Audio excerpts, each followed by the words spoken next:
speakers came up to this podium and talked about the unemployment insurance. I think that's a very, very credible and worthwhile initiative to explore. Various terms have been used for its variation of what is more widely known as unemployment benefits. In certain countries they call it retrenchment entitlements.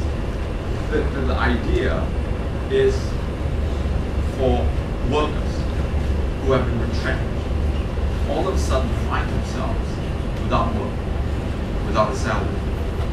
But then the bills don't stop because you continue to have to eat, you continue to use electricity, water. So the idea is that once a worker is retrenched, you still need to go on with daily life.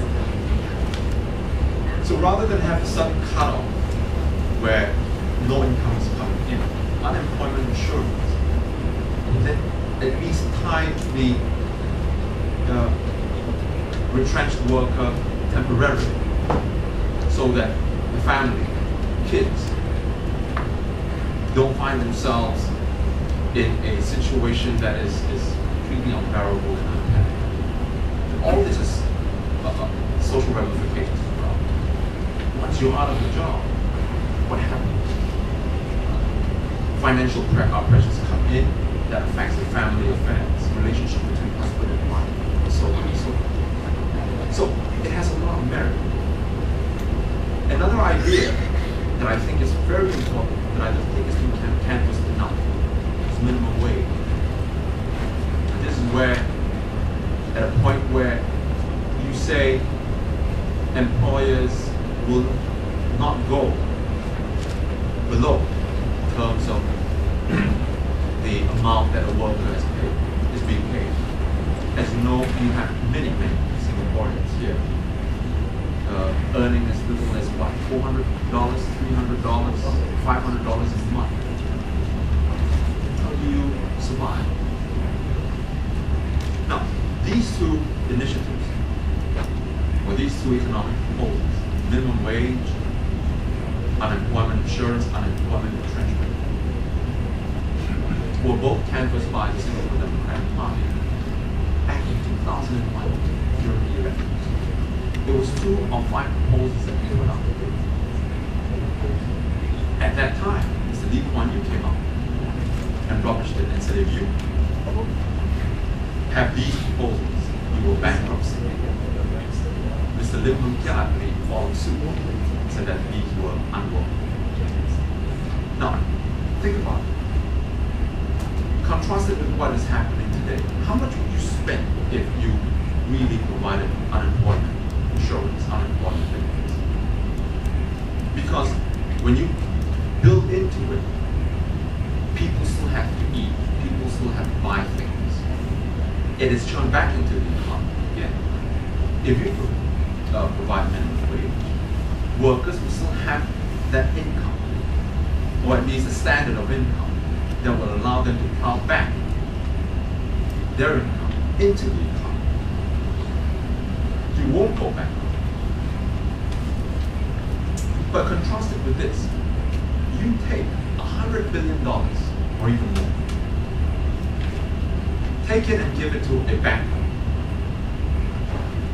in New York. The banker takes it and says, it doesn't matter how my company does, even if it goes belly up, I will take hundreds of millions of that money. Mind you, that's our money. Put it in my pocket, go back home, and then let the company drop. That's exactly what is happening today. Between the GIC and Temasek, and they haven't fully accounted for the funds that they've lost. You look at the investments in Citigroup, Merrill Lynch, UBS, tens of billions of dollars flushed down the toilet, just like that. And here you have our workers unable just to make ends meet. So much so that Some of them had to resort to taking their own lives. And yet this government is telling us, we're taking your money, we're putting it in investment. 15, 20, 30 years down the road, they'll bear fruit. That's not a guarantee. Because 20, 30 years down the road, we still could have economic crisis. And then we'll kick the can down the road again and say, wait for another 30 years. That's where the problem is, isn't it, in Singapore? Because the government keeps telling us things, and there's no way that we can begin to take that into account. And when we lose the money,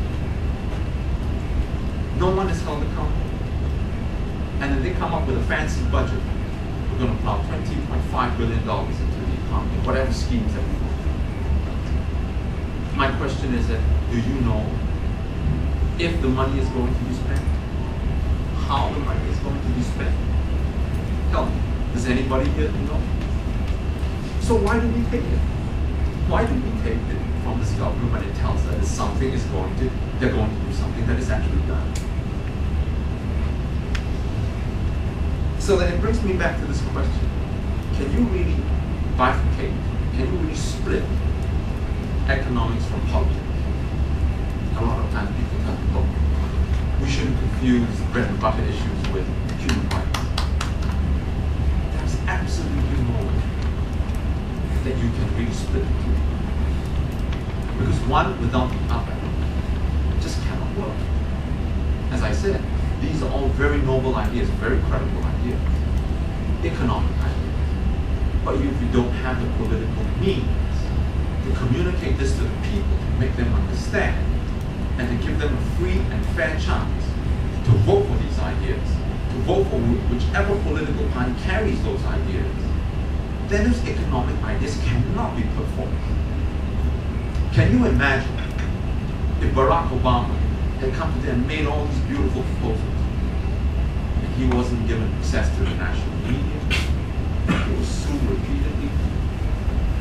Whenever he goes out and makes speeches, he gets prosecuted for speaking in public without a permit. How are any of these ideas going to come from? And this is what we've been trying to tell Singaporeans. That the opposition is not just a motley crew of hodgepodge of people coming together with very, very good ideas that will put up on the screen. But as long as we don't have a political system to be able to carry forward these economic ideas, we will remain where we are. 2001 to 2009, when we first brought up the idea, it's a period of 8 years, it's gone by. And I can tell you that if we continue in this fashion, another 8 years will pass. Lee Hsien Loong will hand this prime ministership now to his son.